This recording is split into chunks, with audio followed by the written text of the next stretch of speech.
It's now official. Elon Musk is leaving his role as a special government employee in the Trump administration, with a White House official confirming to me tonight that he is going to start the offboarding process this evening, which essentially includes paperwork. It's not totally clear what else. But we did see Musk post this on his own website, saying, "As my scheduled time as a special government employee comes to an end, I'd like to thank President Trump for the opportunity to reduce wasteful spending. The DOGE mission will only strengthen over time as it becomes a way of life throughout government." This is all coming as Musk has recently tried to distance himself from the administration to a degree, including when he criticized the president's big, beautiful bill, something the president was asked about today and essentially shrugged off. Well, reactions, a lot of things. Number one, we have to get a lot of votes. We can't be cutting. We need to get a lot of support, and we have a lot of support. We will be negotiating that bill, and I'm not happy about certain aspects of it, but I'm thrilled by other aspects of it. That's the way they go. It's very big. It's the big, beautiful bill, but the beautiful is because of all of the things we have. Here's what Elon Musk had to say about that bill, which the Congressional Budget Office has estimated would add more than $3 trillion to the federal deficit. I was disappointed to see the massive spending bill, frankly, which increases the budget deficit, not just decrease it, and undermines the work that the DOGE team is doing. I think a bill can be big or it can be beautiful, but I don't know if it can be both. My personal opinion. My source on all of this tonight is the veteran tech journalist, Kara Swisher. And Kara, it's great to have you here. What do you make of Elon Musk officially leaving his role that he is tonight? Well, it's a long goodbye, isn't it? I mean, he seems to be leaving and going out. He needs to work on his company. This was inevitable that he was not going to stay there very long. And it pushed along by the fact that his businesses are a bit in distress. And so he needs to pay attention and do his actual job. Do you think he's actually leaving? I think he's probably frustrated by the pace of government. And when he goes back to his companies, he says jump and they say how high. At the government, they don't do that. And I think he found a lot more difficulty in finding real cuts and everything else. And I think they're only sending $9 billion in DOGE cuts which is nothing. It's a drop in the bucket, which means pretty much his effort was a failure. Yeah, that's what they're planning to send up to the Hill based on what we know so far. But I mean, $9 billion might sound like a ton of money to someone who's watching. But when you think about his stated goal of $1 trillion to cut coming in. $2 trillion at first. $2 trillion initially, then that was halved to be more realistic. Yeah. I think that puts it more in perspective of how much there was this high bar that they did not reach. No, it's what they spent on paper clips. I mean, it's really not a lot. And he didn't find it. He was able to do it because he made cuts in particular areas, some of which were regulating him, like foreign budgets, maybe attack NPR, attack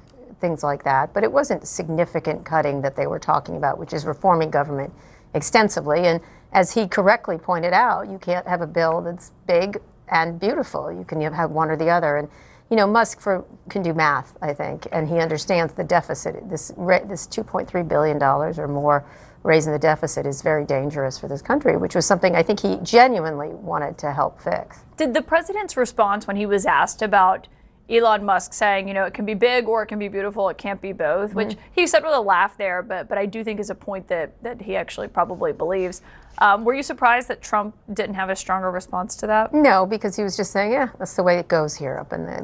I think he was acknowledging that this is how it happens, this is how the sausage is made. And I think Elon thought, because the way he runs his own companies, that he could just come in and trample everybody. And I think that was one of the problems. I think he bullied cabinet members. I think he ran over things. He took a lion's share of the attention, the whole chainsaw thing, which is, thank God, a distant memory. And I think he did a lot more showmanship than he did actual work. I thought what he said to the Washington Post in an interview was interesting. He said, DOGE has just become the whipping boy for everything. Something would go bad, something bad would happen anywhere, and we would get blamed for it even though we had nothing to do with it. Oh, woe is me. So that's what when you're on the big leagues, that's what happens. You have to take blame, and he attracted attention to himself, so he has no one to blame but himself in that regard. I mean, he wanted the attention, he wanted the power. He showed up in cabinet meetings, and then he was mad that people didn't agree with him, and then started to complain about him, either on the record or off the record. So he's whiny like that in lots of ways. Everyone's out to get him, whether it's Sam Altman or or people who don't like Teslas or Elizabeth Warren. It doesn't matter. He's always got some victimization thing going on. Did it stand out to you that he wasn't wearing the typical hat that he's been donning in a lot of the cabinet meetings, the MAGA hat or anything about Trump? No. And instead he's wearing the shirt. Occupy Mars. He wears that a lot. Occupy That's Mars. actually something he wears a lot. No, I think he'll still be around. I think they'll still want him for the money. There's very few people who can write a check that big for particular things.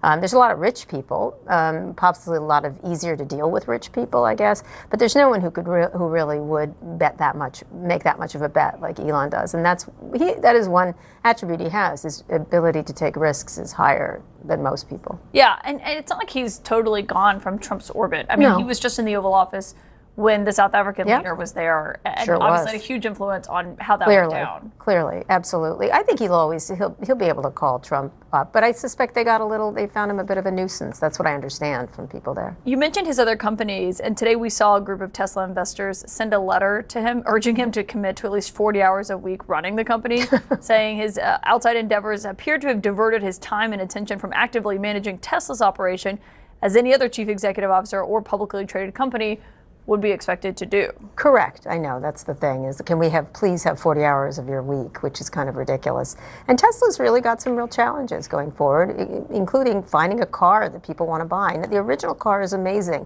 but you don't rely on a single car. You have to continue to innovate.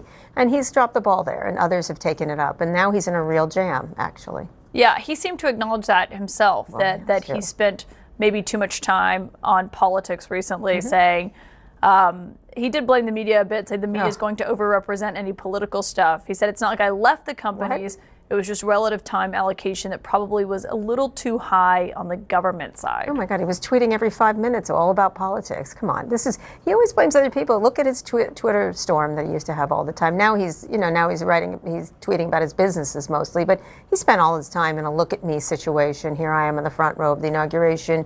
Here I am jumping up and down on a stage. Here I am in the cabinet meeting. He has no one to blame but himself on the problems at Tesla. And the fact that competition exists, and that's what's happened here. Well, and on I think some people may hear this and say, well, he was trying to do good. He was trying to find fraud in the federal government. But I was listening to Steve Bannon last week, and he was essentially saying, Republicans are trying to cut whatever they can from Medicaid for this bill. They're getting blamed by Democrats. He's like, where is DOGE? They were supposed to go after that or go after the Pentagon budget. Instead, they went after smaller projects that didn't net, the huge fraud people were expecting. I think he's right. It was a lot of jazz hands and exhausting jazz hands. And he sucked up all the attention. And so if he was going to act like a heat shield, don't be surprised that you get burned. That's my feeling. And, one of the things, he's still going to be a successful business person. One of his companies, Neuralink, just got a big funding. People, I wouldn't bet him out in the car business, although he has a much tougher road there. Obviously, Starlink has challenges, but it's doing really well. The space stuff is really interesting. I mean, if he devotes himself to that, he would be great. But this is going to be probably years from now seen as an alleyway he went down that just didn't work out quite as well for him. Does it surprise you at all that this did not end in a massive blow up between Elon Musk and Trump that some people predicted might happen? I don't know, TK, right? He starts by little criticisms. And I think I do tend to agree with him on the tariffs and free trade. Again, he can do math. Deficits are a real problem for this country. And here we have this big, beautiful bill that's going to raise them rather substantially, which is mortgaging the future of our children. It just is. That's the way it is. And I think he believes that. And the tariffs don't help the situation, including for his own businesses. Kara Swisher, great to have you on set. Thanks. Thanks for joining us.